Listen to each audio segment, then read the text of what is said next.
Hello, I'm Optimus Frank, and welcome back to the channel. This is part 2 of my review for Transformers War for Cybertron Spy Patrol 3rd Unit. And in the first half of, I guess, part 1, I covered Scar and Knock. And in this video, I'm going to be covering Rumble and Wingthing, also featuring Soundwave here. I guess this is a Soundwave review because I've reviewed Double Dealer in the past video. In any case, you can check that video out as well. But for this review, yeah, we're definitely going to talk about Soundwave as well. So let's start with Rumble. Well, with Rumble, I have him hooked up. I bought these extra attachments on eBay. He's actually comes just without these pistons and without these guns. Let me just give you a look around. Hope I have enough light. Let me put him back here so you can at least see. Now, yeah, I will put the link in the description as to where I got these on eBay. It's pretty neat when I got them. However, be careful though. The plastic is kind of flimsy. You know, this actually, it comes with the whole set. Comes with the same stuff here for the pistons and the guns for Frenzy. And yeah, they do tend to fall off. So they attach onto his back peg here. And then this little back peg that folds down right here comes off. That little peg folds down, and they just hug it, really. They hug it, and they go into that cavity there, too. They're really nice to design. It's just that the tips of the barrels tend to break off. It's like that cheapy plastic. And these look like spools of yarn, really, but they're actually pretty cool. They go up and down. They do come off, but it's mainly for display purposes, not really for play, which is fine. So here's Rumble.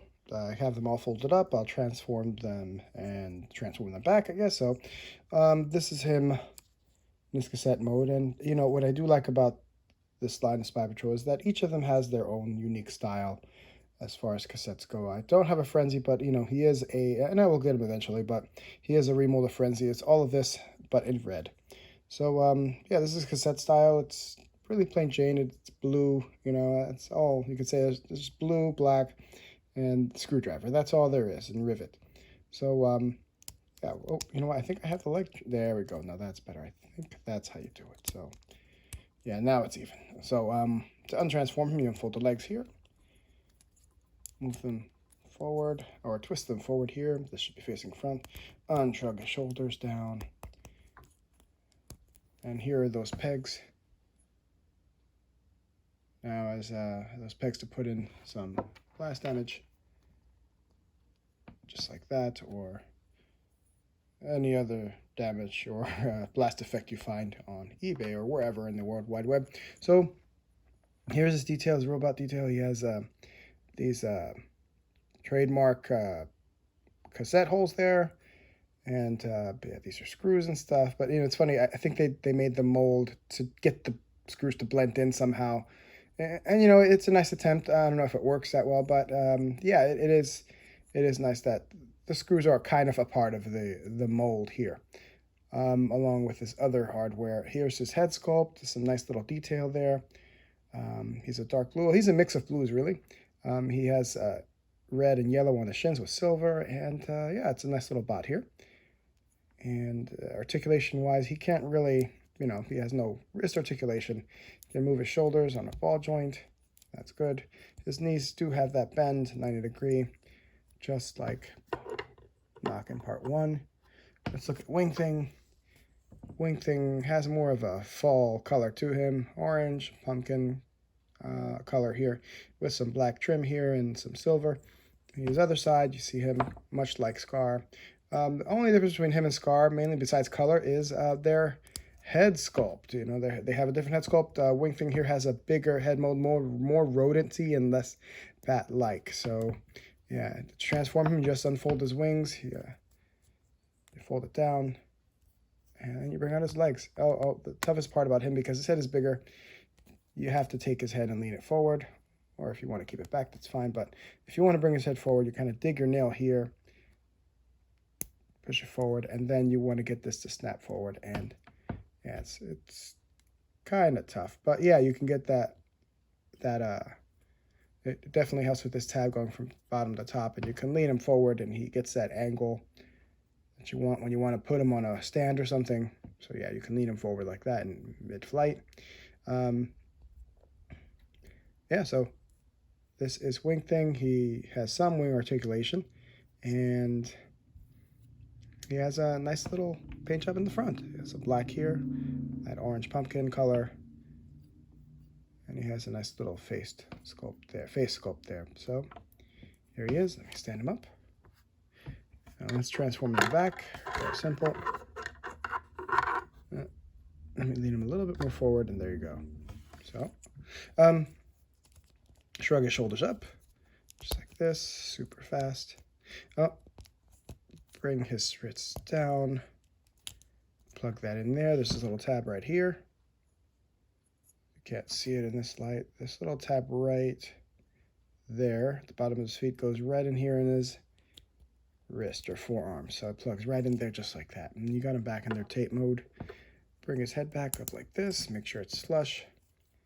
Fold these wings into these little tabs, or you can bring the wings down first. These little square tab ports go into these, go with these tabs. Plug it in, and you bring the feet in just like that. And now you have Wingthing's his cassette mode back to this. This is a Soundwave review also, Siege Soundwave. I know he's been out in the market for a little while, but I figured I'd throw him in. Haven't reviewed him yet, so I figured I'd give my thoughts.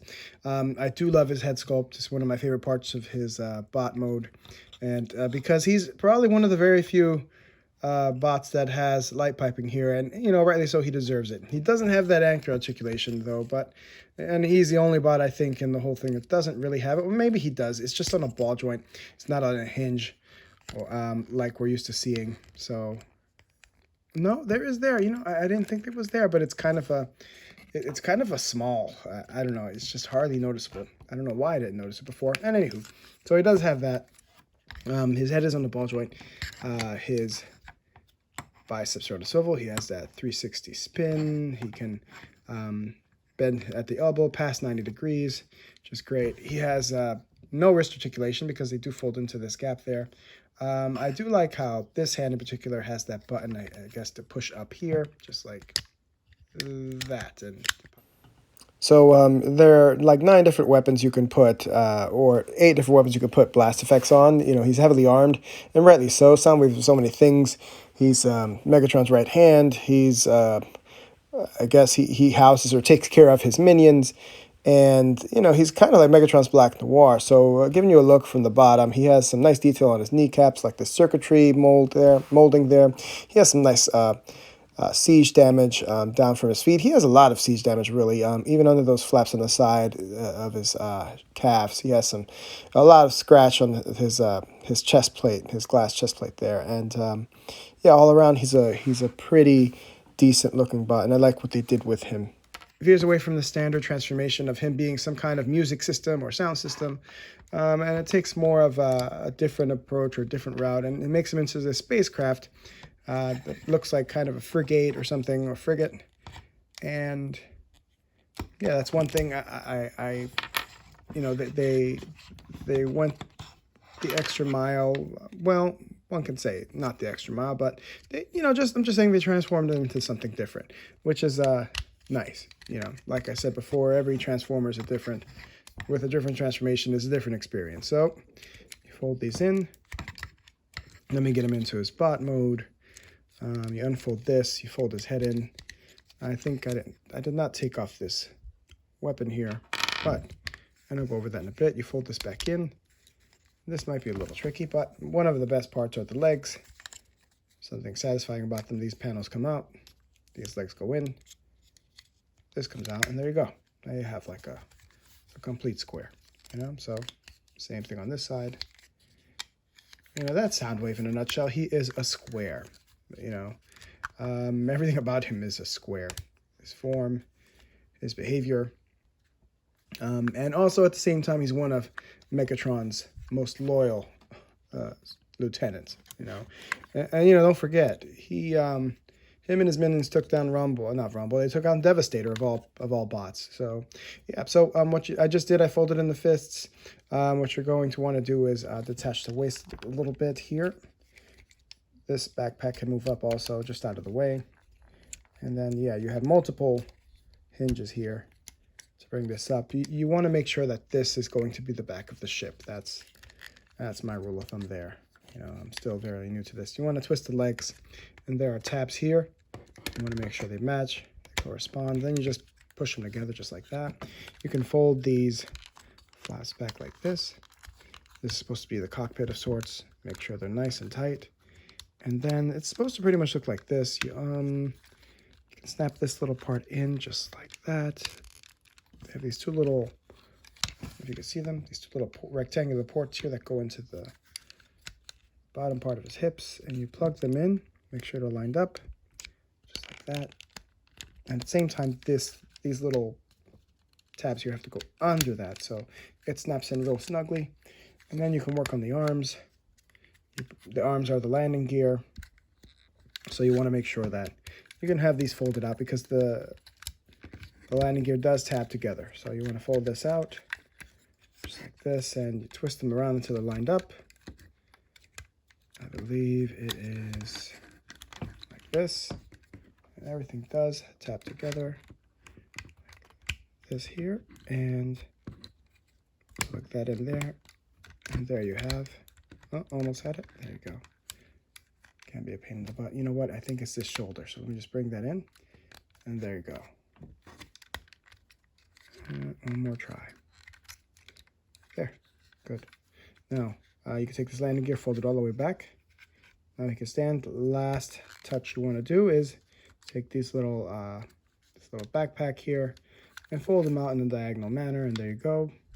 These do come off, so in advance, I apologize if it does pop off, but this is his frigate mode. And, you know, I mean, one can interpret it as also as a communications satellite. So, yeah, you can see his blast damage all over. It seems like he's not a speed vehicle. I mean, he's probably an easy target there. But, you know, let's not forget, he is, I guess, the supervisor of the spy patrols, all of them. So, yeah. He's, it looks like he takes more damage than any of his little minions, of which he protects. So, you know, he's not just loyal to Megatron, he's loyal to, he's kind of like a caretaker to his little minions there. So, yeah, here he is. He has the same ones we put some blast effects on. You can put them there, here, to make it look like he's flying fast and stuff. Put him up here. Up here again. This probably these little ports here probably aren't meant for. I mean, I'm kind of just forcing them in, but you know, why not? Leave them in there. It can look like this, and yeah.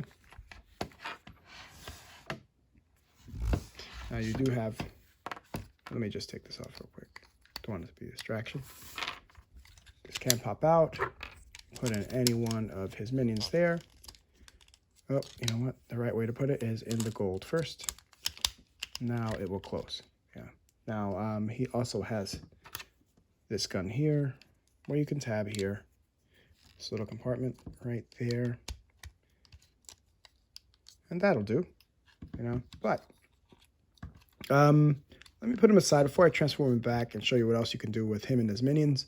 Let me just talk about his weapons. I don't think I've talked about them enough. But, first off, these weapons are pretty interesting, especially this one. It has, well, they're all kind of unique in their own way. It has some articulation there. When he's on his shoulder, he can point upwards. And you can, I prefer to put him right here just like that. This one does not have that articulation, but you can push it in. And then another tab pops out, so you can also put him in there. And this actually does better with the blast effects because these little pegs here definitely put something in there and it works out just fine. Oops, there we go. That actually works better. So, yeah, these are his weapons and everything. And these weapons, I mean, these are fine. These are normal. It's this one that's awkward, the gray piece.